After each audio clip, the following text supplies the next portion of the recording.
spectaculaire parce que pendant 1 heure, des Ukrainiens vont essayer de sauver un Russe que les Russes vont essayer de tuer. On est à la rencontre de ces types c'est la guerre, c'est pas un humanisme soudain. Ces types auraient vraiment préféré tuer cet homme. C'est leur boulot de le faire, c'est des ennemis, c'est des mecs qui ont envahi leur pays. Et leur boulot, c'est de tuer ces types. Mais là, il a acheté son arme et à partir de cet instant-là, il est redevenu un homme en fait. Il a perdu son statut d'orque, comme les Ukrainiens appellent les soldats russes. Il a perdu son statut d'envahisseur. Il est redevenu quelqu'un qui avait des droits selon les conventions de Genève. Et donc, ils ont décidé, malgré eux, tant pis pour leurs statistiques, de sauver cet homme. C'est eux qui tirent.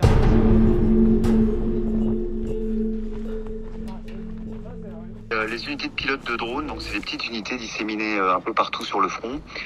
Ils opèrent sur des shifts de 12 heures à peu près, soit toute une journée, soit toute une nuit.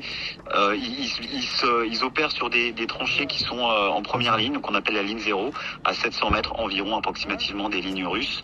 Ils se déplacent, par exemple la tranchée qu'on a visitée nous a été détruite 2 jours après notre venue, donc ils sont obligés à chaque fois de bouger. Ils prennent eux-mêmes des risques considérables parce qu'ils sont très proches des lignes, ils sont bombardés en permanence par l'artillerie russe. Le temps qu'on passe les voir, un des qu'on a rencontré a été tué, un autre a été blessé. Les pertes sont effrayantes des 2 côtés de la ligne de front. Les militaires ukrainiens ont amené l'emploi de cette arme à un stade plus industriel. Et ils ont adapté, ils ont recréé un arsenal qui est adapté aux cibles qu'ils ont à traiter et tout. Voilà. Et cet apprentissage s'est fait en fait là, quoi. Ce sont des techniques complètement nouvelles. Et le mode opératoire des pilotes commence à être établi.